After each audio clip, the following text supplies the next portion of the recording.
पाकिस्तान और सऊदी अरब के बीच हुई एक नई डिफेंस डील जो नाटो देशों के समझौते जैसी है। इस डील के तहत दोनों देशों के बीच रक्षा सहयोग को बढ़ाया गया है, लेकिन समझ ये नहीं आ रहा कि इस डील से असर क्या होगा, खास तौर पर भारत पर। आइए जानते हैं पाकिस्तान और सऊदी अरब की सेना की ताकत के बारे में और इस डील के पीछे की असली वजह, क्योंकि ये जो डील हुई है इसमें एक खास वजह दी जा रही है रक्षा सौदे को, रक्षा समझौते को। और ये रक्षा समझौता है क्या आखिर, ये समझने की कोशिश इस वीडियो में करेंगे।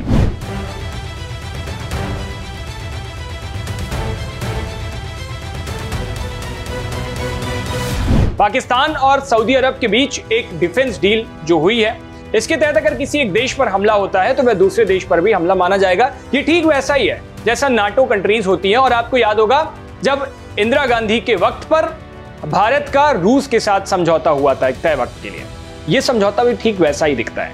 यहां एक सदस्य देश एक दूसरे की मदद करते हैं। पाकिस्तान के लिए डील भारत के खिलाफ मानी जा सकती है और पाकिस्तान इसको कह भी रहा है, जबकि सऊदी अरब के लिए यह सुरक्षा की दृष्टि से महत्वपूर्ण है और सऊदी अरब खासतौर पर भारत के साथ अपने दोस्ताना संबंधों का जिक्र इस डील करने के बाद कर ही चुका है। और खासकर हाल ही में जब कतर पर इजराइल ने हमला किया, जिससे खाड़ी देशों में असुरक्षा का माहौल भी बन गया, तो उस दौरे पर उसके बाबत की डील थोड़ी इंपॉर्टेंट मानी जा रही है।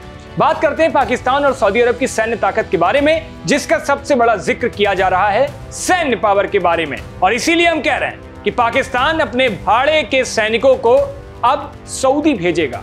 क्यों? फायर पावर इंडेक्स के हिसाब से भारत दुनिया की चौथी सबसे बड़ी सैन्य ताकत है, वहीं पाकिस्तान 12वें और सऊदी अरब 24वें नंबर पर है। पाकिस्तान के पास 6,54,000 सैनिक हैं, जबकि सऊदी अरब के पास 2,57,000 सैनिक हैं। पाकिस्तान के पास 2,627 टैंक हैं, जबकि सऊदी अरब के पास सिर्फ 840 टैंक हैं।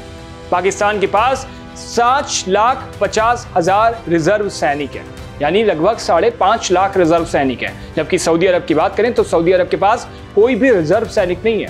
एयरफोर्स के मामले में पाकिस्तान के पास 1,399 एयरक्राफ्ट हैं, जबकि सऊदी अरब के पास मात्र 917 एयरक्राफ्ट हैं। पाकिस्तान के पास 328 फाइटर जेट हैं, जबकि सऊदी के पास 283 फाइटर जेट हैं। पाकिस्तान के पास 8 पनडुब्बियां हैं, जबकि सऊदी अरब के पास अपनी कोई भी पनडुब्बी नहीं है।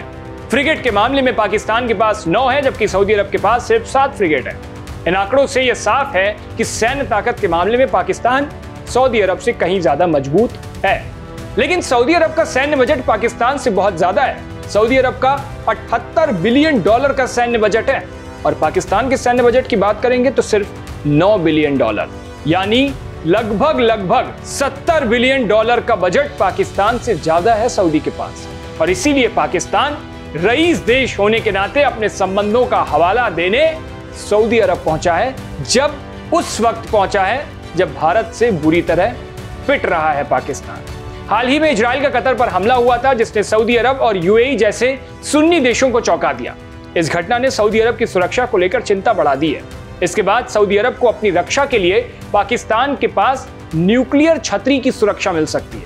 उस न्यूक्लियर डील की बात कही जा रही है, जिसको लेकर सऊदी को लगता है कि पाकिस्तान उसकी मदद करेगा। हालांकि इतना आसान नहीं है और न्यूक्लियर का बार बार जिक्र करना भी इतना आसान बात नहीं है जब दो देशों के बीच लड़ाई हो रही हो। ईरान के साथ सऊदी अरब का पुराना विवाद है और ईरान के हूती विद्रोहियों को समर्थन देने से सऊदी की सुरक्षा पर खतरा बढ़ गया है। इसके अलावा अमेरिका के प्रति सऊदी अरब का विश्वास भी कमजोर हुआ है, खासकर ट्रंप प्रशासन के बाद। और ऐसे में सऊदी अरब को पाकिस्तान से सुरक्षा की उम्मीद हो सकती है। अब एक सवाल ये उठता है कि क्या पाकिस्तान इस डील के जरिए सिर्फ भाड़े के टट्टुओं को, यानी भाड़े के सैनिकों को भेजने का काम करेगा? ऐसा क्यों कह रहे हैं, ये समझिए यहाँ पर। तो एक्सपर्ट्स भी लगातार कह रहे हैं कि पाकिस्तान इस डील में सिर्फ सैन्य सेवा के तौर पर ही शामिल होगा, जबकि सऊदी अरब आर्थिक रूप से इसका समर्थन करेगा। पाकिस्तान पहले भी सऊदी अरब के लिए युद्धों में हिस्सा ले चुका है। आप अगर याद करिए, पीछे बैकफुट पे जाइए, जैसे ईरान और इराक युद्ध में, लेकिन भारत के खिलाफ कभी भी सऊदी अरब ने पाकिस्तान का साथ नहीं दिया। सऊदी अरब ने कभी भी पाकिस्तान के भारत के खिलाफ आतंकवाद को बढ़ावा देने वाली गतिविधियों का समर्थन नहीं किया। इसके उल्टे सऊदी अरब के भारत के साथ गहरे रणनीतिक और आर्थिक रिश्ते हैं और रियाद कभी भी इन रिश्तों को दांव पर नहीं लगाएगा। ये हकीकत है, इसको समझ लीजिए आप। और सऊदी अरब का रिश्ता भारत के साथ पुराना भी है, मजबूत भी है और संबंध पर इस तरीके से आंच नहीं आएगी जिस तरीके से पाकिस्तान चाहता है। और सऊदी वहां इतना समझदार है कि भारत से कभी भी इस तरीके से अपने संबंध नहीं बिगाड़ेगा। तो इस डिफेंस डील के बाद पाकिस्तान को सऊदी अरब से आर्थिक और सैन्य मदद मिल सकती है, लेकिन सऊदी अरब कभी भी पाकिस्तान को भारत के खिलाफ सैन्य कार्रवाई के लिए प्रेरित नहीं करेगा और इस डील का असल फायदा सऊदी अरब को ही मिलेगा अपनी सुरक्षा के लिहाज से, और पाकिस्तान शायद किराए की सेना के तौर पर इस्तेमाल होगा। उसके साथ एक और चीज है जहां पर पाकिस्तान इस्तेमाल होगा, क्योंकि अब पाकिस्तान ने हूतियों के साथ सीधे तौर पर विद्रोह कर लिया है, सीधे तौर पर रंजिश ले ली है।